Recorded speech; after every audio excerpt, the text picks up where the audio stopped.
Hello, people. As you enter into this, hopefully you are seeing on your screen that this is the webinar for the merit deadlines. No penalties, no problem. Understanding Maine's mandatory retirement law.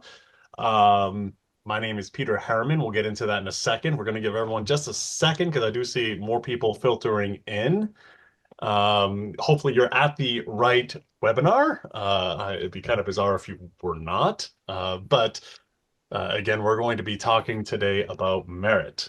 In fact, the purpose of this presentation is that back in 2023, merit became a thing, right? Where five or more employees, if you were an employer, you would get people onto the merit retirement system, your employees, if you did not already have a system in place.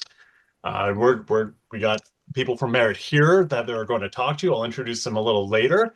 And during this webinar, we're going to answer all these different questions that we have up here on the screen. And more importantly, always know that you can reach out to us and ask us questions. We're going to get into who we are, the Maine Small Business Development Center and Merit. They're here to talk to you as well. So this webinar is going to be recorded and we are going to put this on YouTube. If you are here today live, then you're going to get a recording sent directly to you with the slides from the presentation as well. If you're watching this on YouTube later, then great. We're glad you're here and that you're learning about merit. Maybe you're someone who newly fits, an employer that newly fits one of these requirements of getting your employees on the system. So we want you to know exactly what to do that. So my name is Peter Harriman. I work for the Maine Small Business Development Center. I've been here since 2015, so I'm one of the long ones. And I primarily cover the greater Portland area, though with Zoom these days, we can cover pretty much the entire state, any advisor. We do have 12 to 14 advisors within the SBDC staff, and we offer no-cost confidential business advising for both new and existing businesses. So you don't just have to come up to us for startup help. Their existing businesses can come up and use the SBDC services as well. We have locations throughout Maine. We can meet in person, we can meet virtually, we can do telephone, we can do email. Modern technology is great these days. Right now, how we cover the entire state of Maine is we do have connections with different host organizations. So the University of Southern Maine is who I work for. So if I send you an email, it's going to come in at a maine.edu address. If they send you an email, someone from NMDC or AvCog, it's going to come in from their address. So even though you sign up for SBDC, you're not going to see an SBDC email. You're going to see an email from one of these three organizations come through to you. And we'll talk about signing up. Again, what we do, it's no cost, confidential business advising. It's one-on-one advising. And we go through, if you're starting up, especially business plans and business plans itself, growth strategy for those who are existing, helping you understand your finances, marketing, operations, and management. We got a lot because Maine is a older generation. We got a lot of selling going on of businesses and buying of businesses, so we can help with that as well. Um, but something to note is we do not provide legal and tax and accounting advice. So oftentimes during our meetings, I might say, hey, that's a great question for a lawyer where you can pay for their liability insurance. So we have seen a lot of stuff. We deal with a lot of people, but we want to make sure you're getting the right advice, right? So who do we help?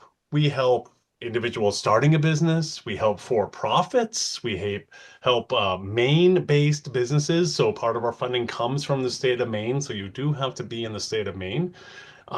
We help all industries and underserved populations, both, those who are outside in the rural areas or socioeconomic. Basically, we help just about anyone.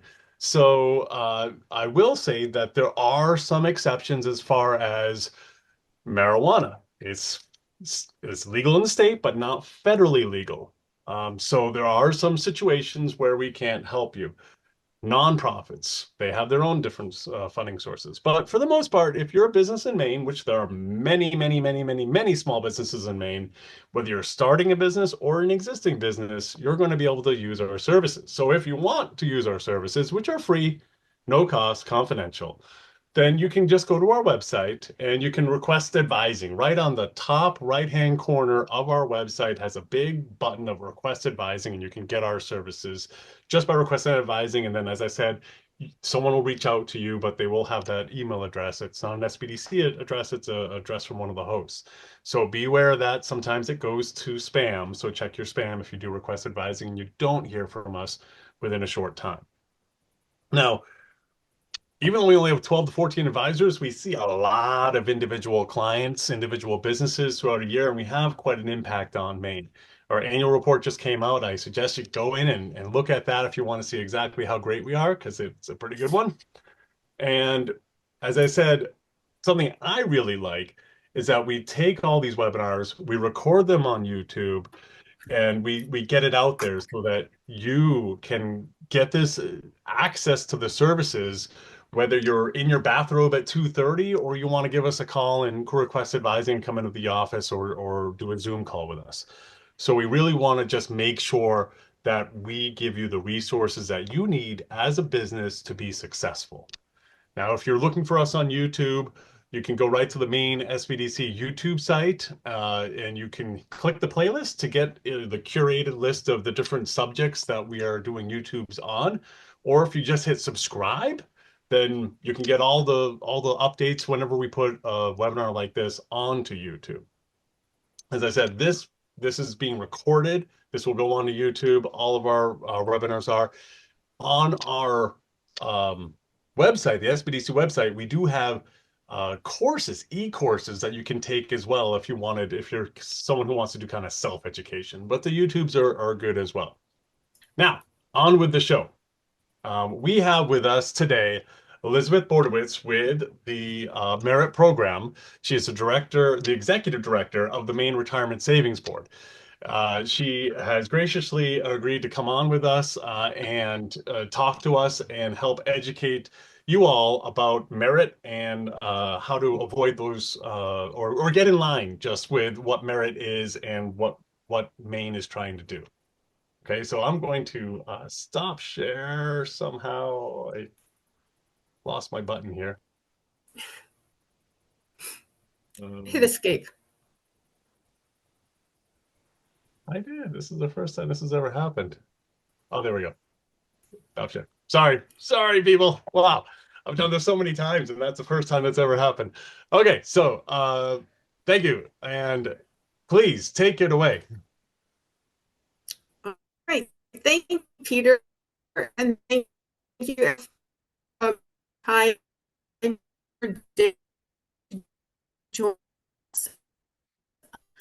Oop, Beth, we're getting a little bit of a break up your I am the executive director of Merit, the Maine Retirement Investment. I'm hoping that goes away. I don't know what to say. My Wi-Fi seems to be wonky. If you can't hear me, say something, and I don't know what I'll do, but we'll see. I'll turn off my video, perhaps. Okay. So hopefully you all can see my screen at this point. Yep. And again, I'm Beth Bordowitz with the Maine Retirement Investment Trust, and I appreciate you all being here. I'm sorry if the Wi-Fi is off today. I think it's the kids home from school. I think it's just not as good as it usually is. Today, I'm going to talk to you just a little bit about the retirement landscape in Maine. I'm going to tell you what is merit, what does it mean for you as employers, what does it mean for your employees. We'll go through some important dates. I'm going to answer some frequently asked questions, and then we'll have plenty of time for your questions. And Peter is going to be monitoring the questions, so you can feel free to put them in the Q&A box, and he might interrupt me during the presentation. I've told him that's perfectly fine if there's something then, or else we'll take the questions at the end. I'm good either way. So just put your questions in the box and we'll make sure all of them get answered. So first, the why. Why did the legislature enact this program, which creates a retirement savings plan, a program for Mainers, an option for those who do not have a workplace retirement plan? And it was due to this finding that about 41% of Mainers do not have access to a workplace retirement plan. So that's a couple 100,000 Mainers do not have access. And that's important so that people have a dignified retirement, that it is tough to live on Social Security alone. And the state had some concerns that if we do not offer some type of opportunity for people to save for themselves, then the state will end up providing the resources that are required to offer people a dignified retirement. So this helps people prepare for their own retirement.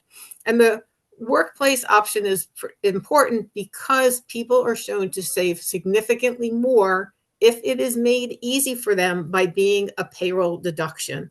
So sure, people can go into any financial institution and start their own retirement account, but they are way more likely to save if it's just brought right to them and comes right out of their paycheck.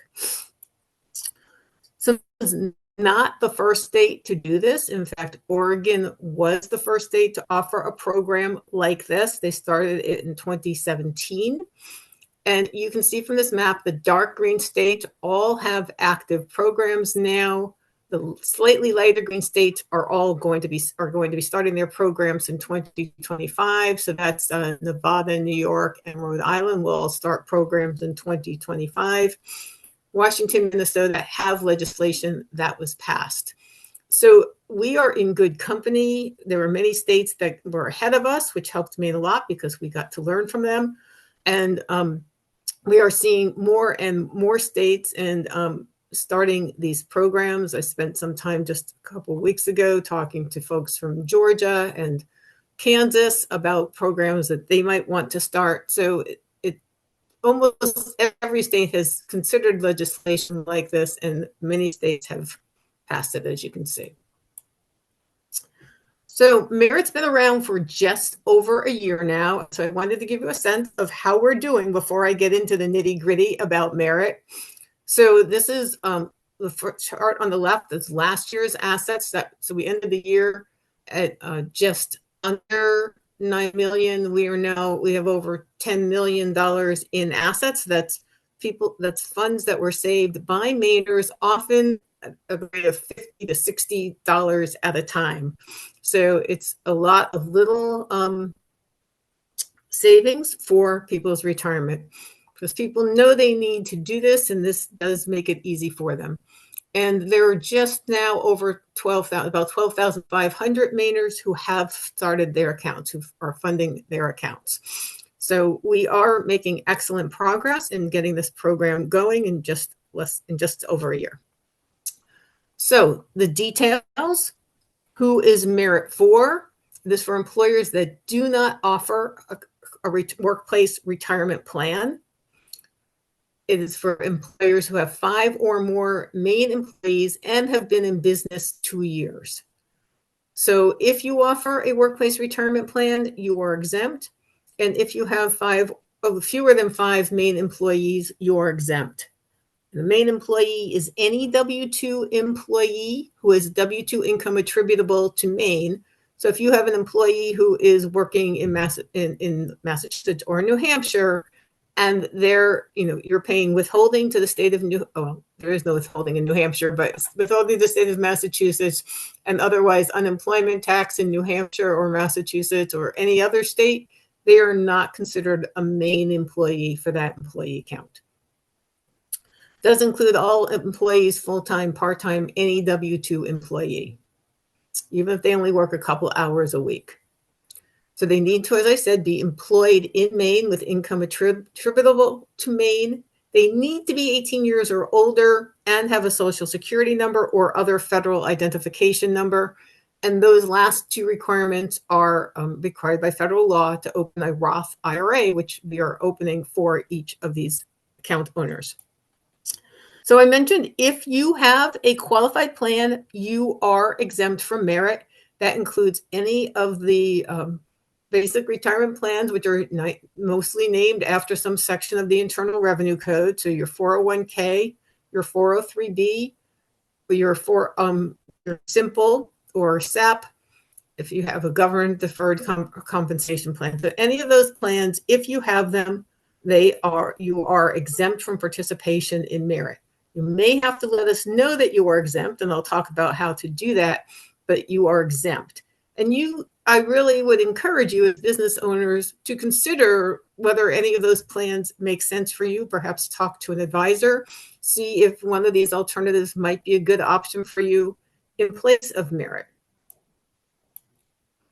But I'm going to talk about merit today. I'm going to get more and more granular as we go. So this is sort of the high level view.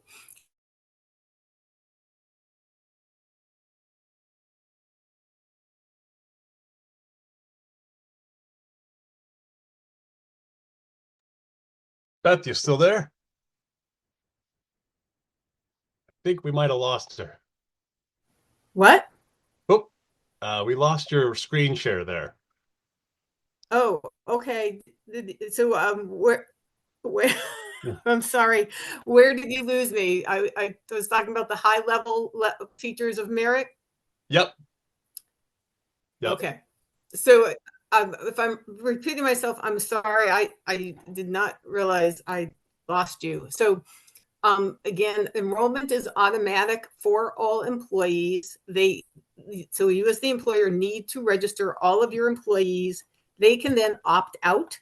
That is done because employees are much more likely to participate if they have to take an action to get out. So the numbers are pretty clear from the research, and it is now a common feature in any retirement plan you would be starting. It is a public-private partnership, so our program is professionally managed by Vestwell, which is a fintech company.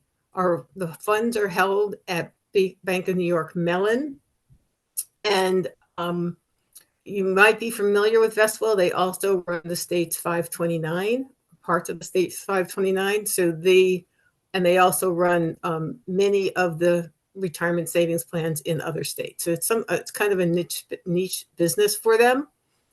And we have an overall goal of making this as simple as possible for both employers and for employees. Beth, could so you question came in. Just wanted to sure. Can you Of course. still participate if you have less than 5 employees? You cannot. So your employees, yeah, which it kind of breaks my heart every time I say that, but only the required employers should be participating.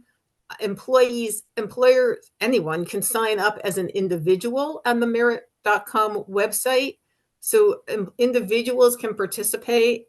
And I certainly encourage, if individuals participate, that they treat it like it's a payroll plan. So they set up automated contributions that come right out of their bank account as in like the day after their payroll goes in, so that it has that same effect. But at this time, we are not having participants with under 5 employees. Now, the other thing is, I know, and I didn't mention this, but I did work at Fame for a very long time, and I have had lots of work with small businesses and startups, and that a lot of businesses are going to fluctuate between 4 and 5 or 3, even 4. And so if you're at 4 today, but you're in the verge of hiring, then that's fine. You can certainly participate. It's we know people are going to rock back and forth over that 5 threshold. If you're 2, that's a harder place to be. But with the 2, there's a possibility the individuals themselves could set up their own accounts? Absolutely. Yes, absolutely. They can just go to meritsaves.com and just say they want to set up an account. And again, the threshold is at 5 employees that are Maine-based with W-2s. So not necessarily full-time, could be part-time, but the count is 5. Exactly right. Exactly right. And as long as there's a W-2, if they're working 3 hours a week, they need to be registered, and they do count toward the 5 for sure. Great. And Thank also, you. and this will come up in the FAQs later, but the owners, if you're an owner and you take W-2 income, then you count as an employee as well. If you're an owner and you take just a draw at the end of the year or some other type of compensation or no compensation, as is so true for so many startups, then you don't count as a W-2 employee and you don't have to register yourself. Great. Thank you. So if you're participating in the program as an employer, you basically have 3 steps. You'll need to register on the portal, and I'm going to go through that in great detail. You need to continue to send the contributions, so they will come out of your employee's payroll, and you will send them directly to the program through the portal. That's the easiest way.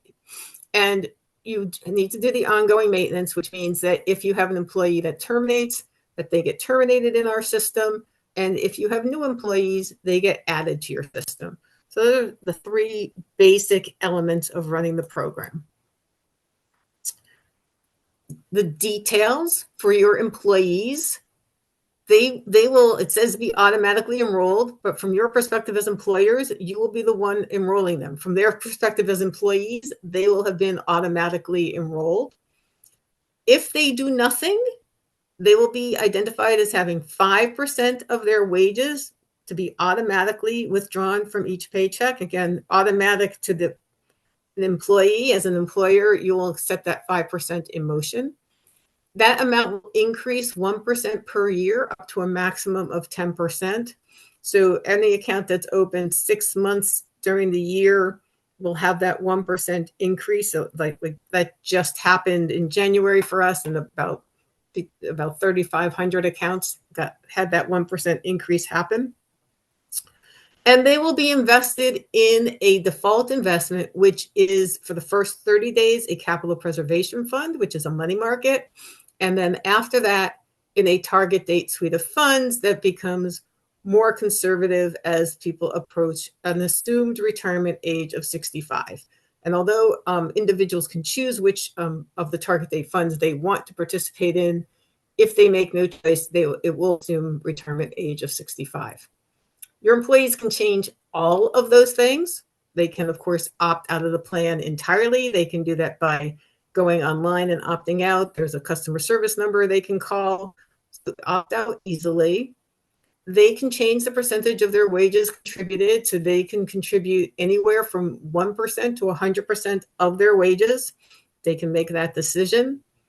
And they can choose their investment options. So in addition to that target date suite of funds and the capital preservation fund, we have an international equity fund and a fixed income fund.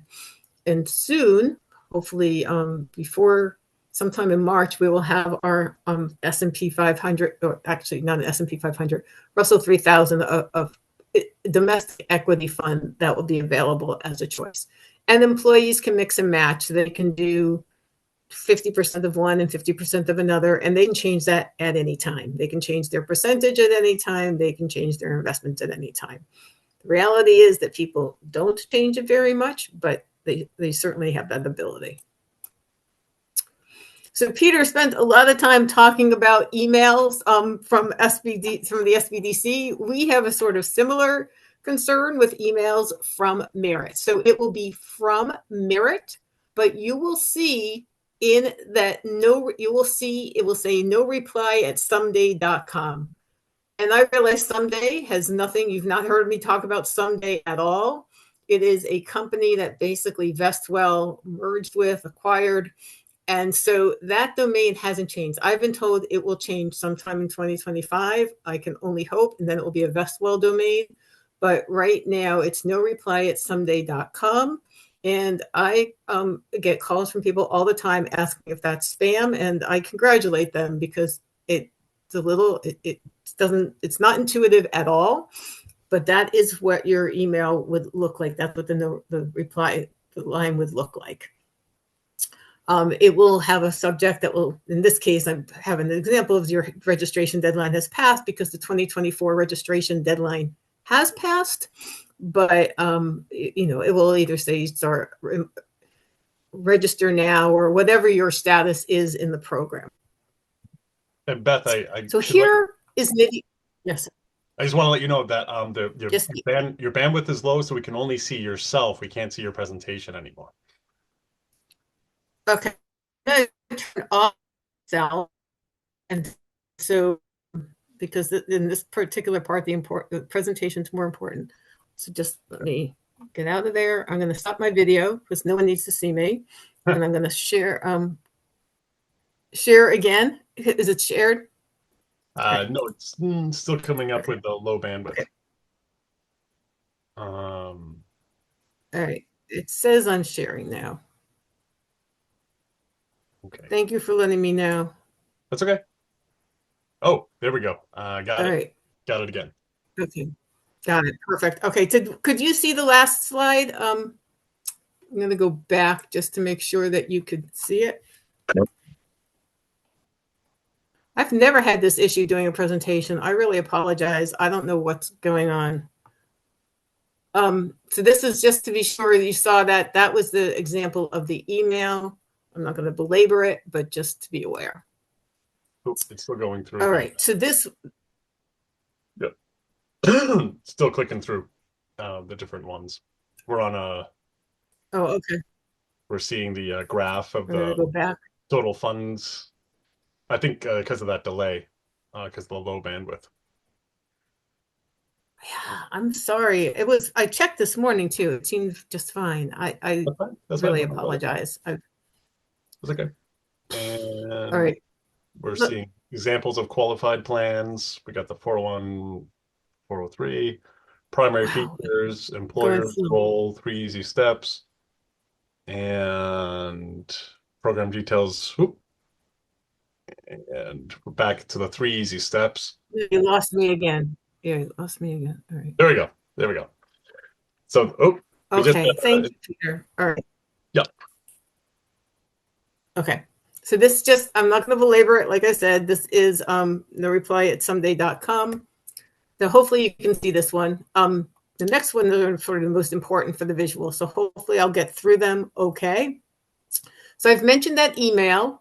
So employers who are just getting started in the program will receive from us an email or a letter. If we have your email, when we get our data from the Maine Department of Labor, if they have an email, we'll have an email.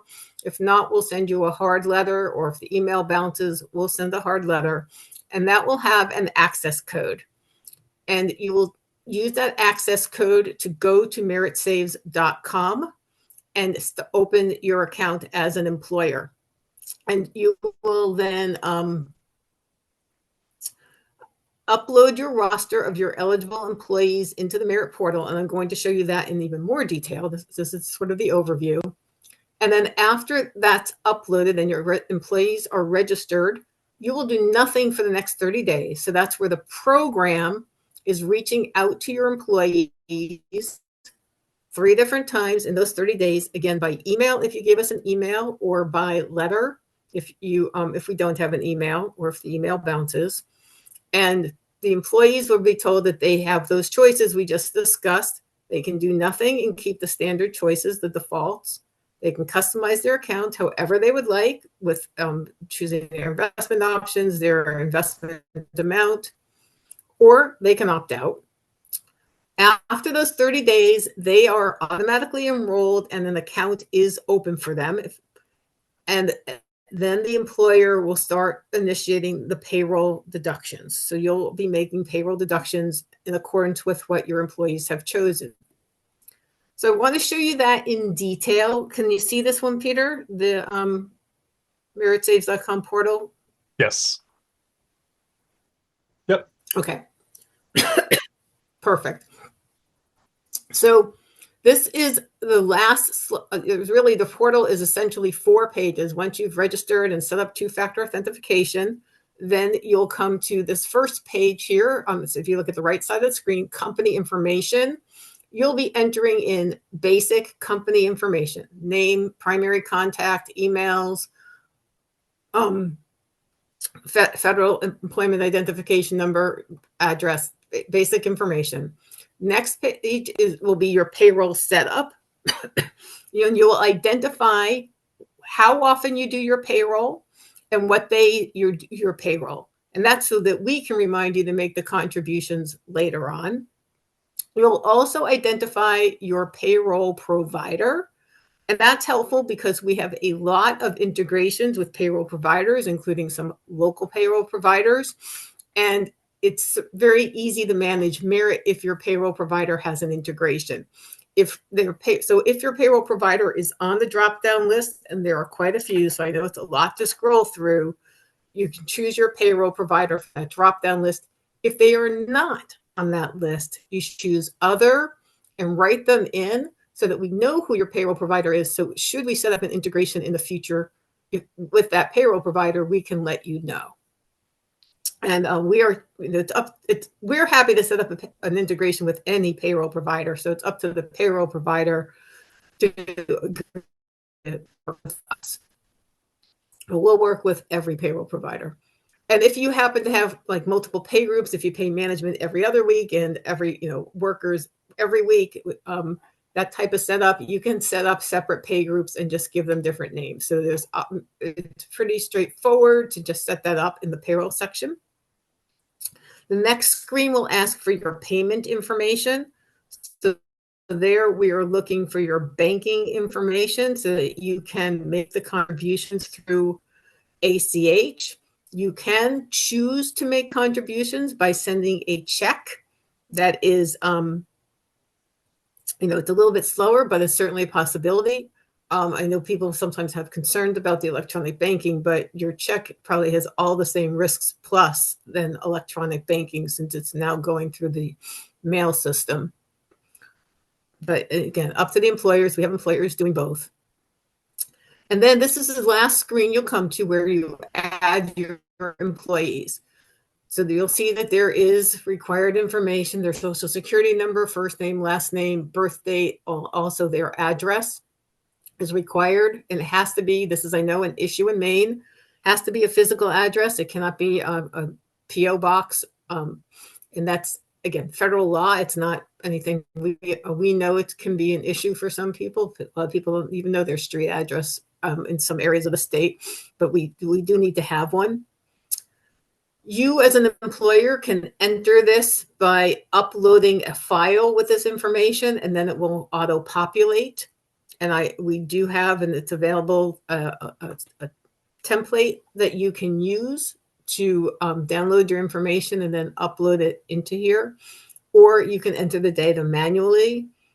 We do get a fair number of typos with, I've had people enter a phone number into a social security line or that type of thing. So if you can download it from your payroll or other information, if you just keep a spreadsheet with your employees, uploading it is certainly the sort of the safer way to make sure it's accurate. But if you only have a couple, entering it, we can enter manually. You'll click this finish onboarding button, and then the 30 days begin. A couple of things about the system. You can add teammates. So that's on almost each of those 4 pages, you'll have the opportunity to add a teammate, and also anytime you're in the portal. So a teammate might be someone, I know many of you probably do not have an HR manager, you can only dream of that. But if you did have one, or someone who works to do the payroll, they can be added as a teammate. There are some payroll providers that are added as a teammate, particularly if you have your bookkeeper do your payroll, they can be added as a teammate. So it's up to them, but many of them do want to be added as a teammate so that they can access and edit and do the payroll for you. So something to be aware of. As I mentioned, when you set up your payroll, it isn't so we can provide you a reminder that it's time to submit your contributions. So days before your payroll, you would get an email that looks something like this. It's from Merit, and it talks about your upcoming contribution and how much, and just a reminder to submit your contributions. This is what that contributions page looks like. So when you're making your contributions, you go to the Managing Contributions tab, and you would check this red button to see if there are any deferral changes. So that will be red if perhaps your employees have made a change. So let's say from 4% to 3% or a change along those lines.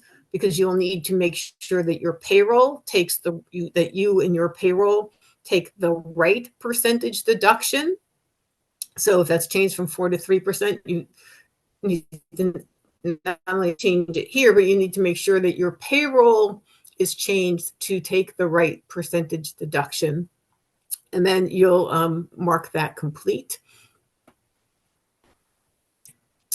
And then when you are doing your contribution, you can, in each case, you could copy from the previous week, and there are very often no changes, so there's nothing to change. Or you can upload a file, because you will have taken a percentage of the payroll, which we don't know what that is. So when you run the payroll, you'll see that 4% is perhaps $52.18. So that $52.18 needs to be added here so that we know that that goes to Ryan's account. Now, for most payroll systems, you can download like a retirement report, and that would have that information, and then you can upload it and it will populate on its own. So sorry about that. So hopefully you can do that, or you can enter it manually. If you've got 5 employees, you can just look at the payroll report and put the number in. Depends what kind of, if your payroll changes regularly or not, what works best for you. We have a very robust help center at meritsaves.com. So you can see this is just a screenshot of the help center. We add articles regularly. We have a couple of videos. So if you wanted to learn how to just step-by-step on getting your company onboarded to Merit, you could watch this onboarding video. There's a short, like a 3-minute submitting contribution video that you could use. And we also have a webinar series that has live webinars probably twice a month on how to submit contributions and to make sure you get your questions answered there. So we are now entering our second year of Merit. So the first group of employers were required to register in 2024. So these are some key dates. We did our first companies were registered in October 2023, some pilot companies that were early adopters. And then our first deadline for employers of 15 or more employees was April 30, 2024. And by June 30, 2024, all Maine employers with 5 or more employees were to be registered with Merit. So there is enforcement. The legislation does fine employers that do not comply. We are not looking to fine anyone. We will be, again, reminding employers that they really do need to comply. But by the summer, if employers who needed to register in 2024 have not registered, we will be referring them to the Attorney General for enforcement action. So hopefully there'll be no one on that list, but that's the process that we are required to follow by statute. So please, if you haven't done it, just register and get the process started, because no one wants to fine you. There's a new group of employers. So employers who either reached 5 or more employees in the past year in 2024, or have now been in business 2 years and so are now eligible to work with Merit. You'll get your first notice sometime soon. March is just a couple weeks away. You'll get your first notice in March. You'll get 3 additional notices between mid-April and the end of June, giving you your access code and letting you know that it's time to register. And by June 30, 2025, all new employers who are newly required to register should be registered with Merit. I'm going to work through some of the FAQs, something that we get asked all the time. Some of these we've already talked about. So for seasonal employees, if you are running a seasonal business, you do not need to register employees until they have worked 120 days. I always encourage employers to sign them up early, because particularly seasonal employees have fewer retirement plan options generally.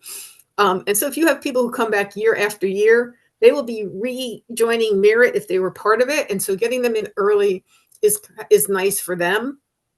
However, a lot of seasonal employees, you hire them, you've been around, and you're like, they're not going to be lasting more than 3 weeks.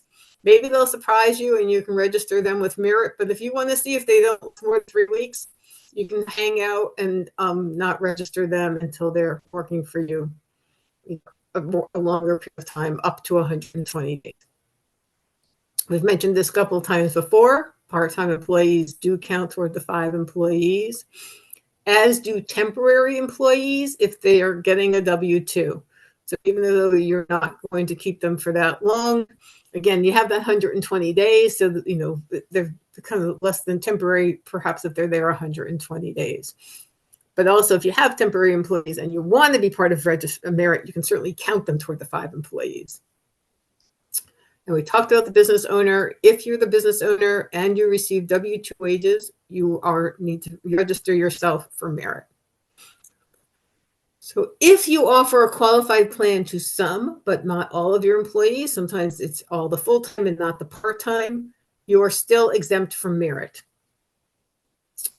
And if you have that workplace retirement plan, and you receive a letter from us, use that code, go to meritsaves.com and click on certify your exemption. It's like it's a 2-minute process, or even less. You get this meritsaves.com, you enter your code, enter your FEIN, and then it asks what your exemption is. You'll click on I have a 401k or I have under 5 employees, and then you're done. So it's a really quick process, but it does save you from hearing from us again and find you. And then employees who opt out, they're welcome back anytime. Maybe it wasn't a good time when they got their first 30-day letter, but now their child is out of daycare and they can maybe afford to put in a little bit, like a little.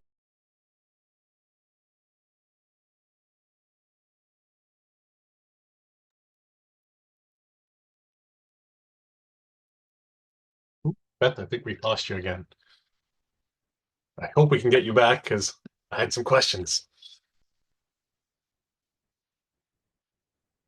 And you lost me again. I can tell because it tells me I'm being recorded when you lost me. Okay. So I'm not sure where. Was it just on this slide? Just recently. Right now we just see your name again. It stopped screen sharing when we lose you like that.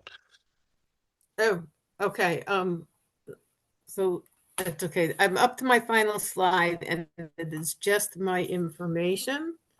So I'm going to put it back up quickly, and then so people have the information. And I apologize again.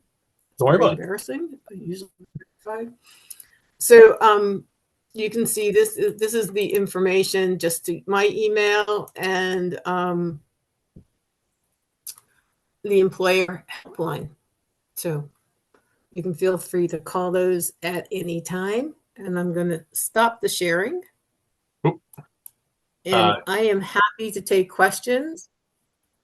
Okay. And we will be sending out the information to those who signed up for the webinar. And when this goes on YouTube, we'll also provide contact information in the comments below on YouTube so that you can get the information as well. Right, and it will not be your best YouTube video, since I keep going in and out again. I apologize for that, but hopefully people will bear with it there too. Don't worry about it. Are you ready? So I am happy to take questions. Okay, great. Again, I'm going to turn off my video so I don't. Okay, yeah, that might work good as well.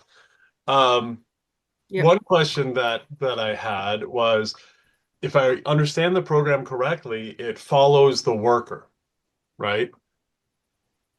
So if a worker is working for one employer and then they jump to another employer, how do they communicate that with the employer? Is it on them to say, I have a Merit account already, or will Merit automatically understand that when the new employer registers that employee? So we will know, because it is attached to them by their social security number.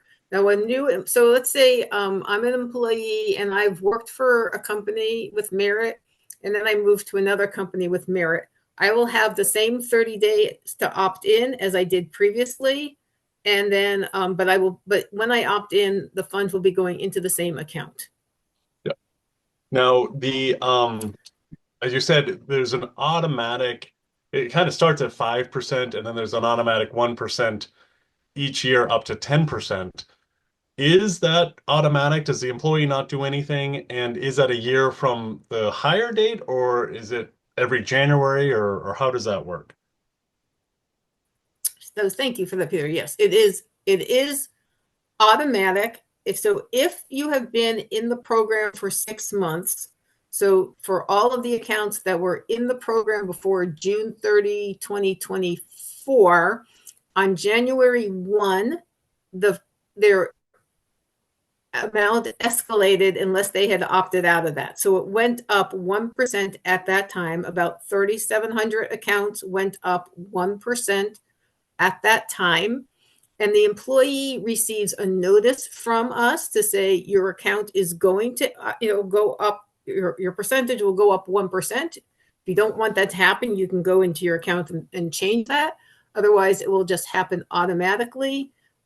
And I say automatically, again, from the employee perspective. From the employer perspective, they will receive a notice that my account has changed from 5 to 6%, and I'll need to make that change as an employer in the payroll to make sure I'm deducting the 6%. Sure. A kind of a back end question. So when we're dealing with investment accounts in general, when we're employers or even employees, there tends to be some kind of investment fees, right? Some management fees or anything like that. Yeah. Is there any management fees either the employee or employer would have to worry about? Yep, sure. And I saw that Dan put that question in the chat. So the employer is paying no fees to the program at all. The employee is paying fees, as Dan suggests. They can be based on the investment. So every employee is paying a $26 account fee each year. A small portion of that goes to the state. The rest goes to Vestwell. And then they are paying the asset-based fees, which is the fees based on the assets in their account. And again, that a small percentage goes to the state, and the percentage to Vestwell. And they're paying the underlying fund fees, which are very inexpensive because we have institutional funds, and they're all mutual funds, so they are very, very low cost funds. No more than 0.10%. So no more than 10 basis points, I think, is our highest at this point, and others are less than that. It might not happen too often, but could an employer who has a plan decide to stop their plan and then put their employees on merit? Kind of going to under current law, under current law, no. I'm looking for a legislative change, and I'll say that the one thing you mentioned earlier, Peter, is like the SBDCs can't work with cannabis companies, so there's probably none on this call. But we can work with cannabis companies because we're a state program, and cannabis companies have a very hard time finding a financial institution that will work with them. We've had more than one, even since a short time of this program, where a cannabis company has called us and said they're dropping us like a hot potato. We need to be out of here in 30 days, and can we join merit? And so we have been letting those companies join merit because they don't have any choice. But for the most part, at this point, the law does not allow the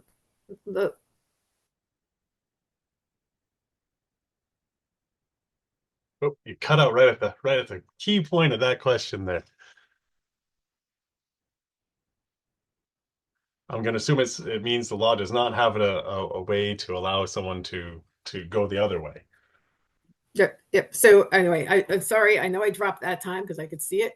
Yep. So anyway, I'm annoyed, but don't worry about it. So at this point, the law does not allow that. There is legislation pending that would change that.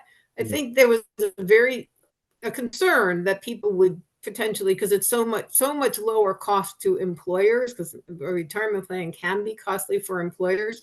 So there was Yep. a concern that employers would drop their other workplace retirement plans, their qualified plans. Yep. However, the research shows the exact opposite.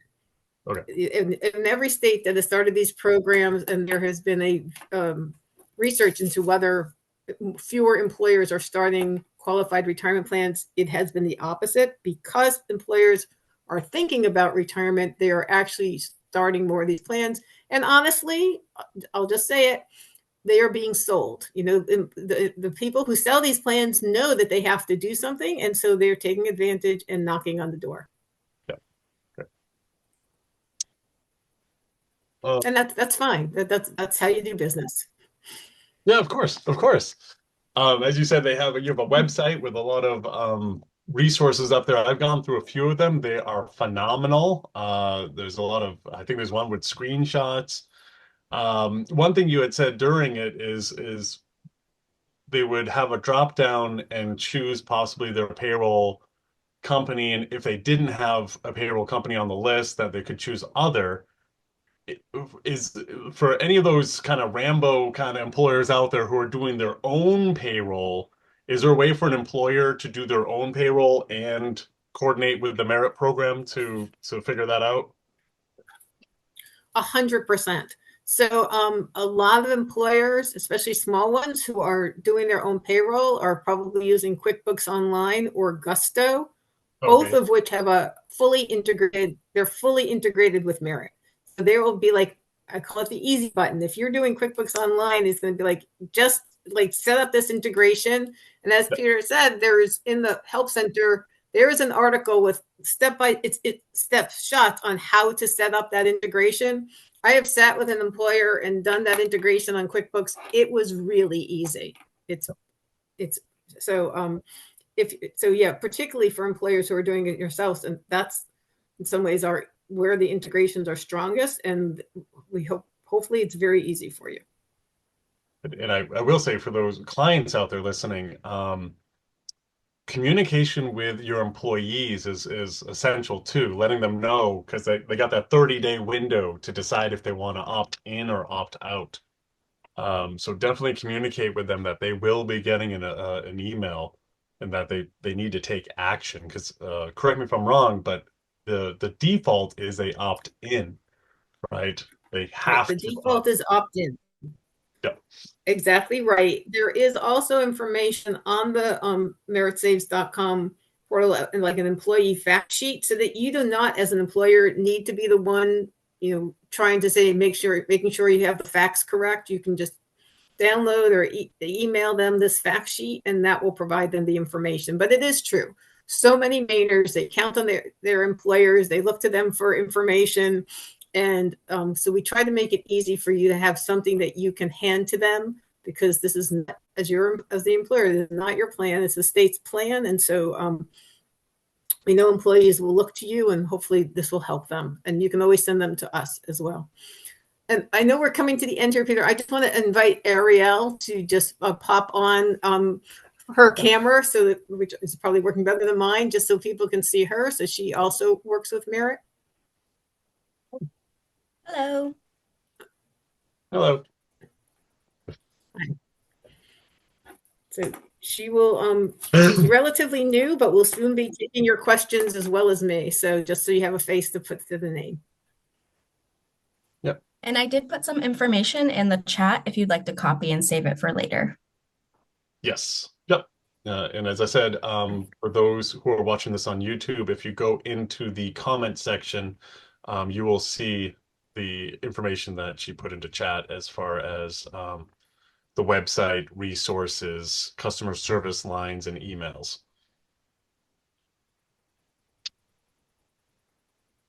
You have 4 minutes. Any last questions? Yeah. I think this will be a pretty popular video when the first rounds of notices go out in March. If you're someone getting one of the notices, do not panic. As Beth and Ariel have said, It's a very open, transparent program, very nice people. This is not a big bureaucracy. This is just people trying to help employers set up retirement for those who often don't set up retirement for themselves. We got a nice thank you. Um, Thank you. Well, it's been my pleasure. It's been my pleasure to join you, and I appreciate you coming on, and I appreciate your questions. of course, yes. Thank you for Oh, coming on and taking some time out to explain the program.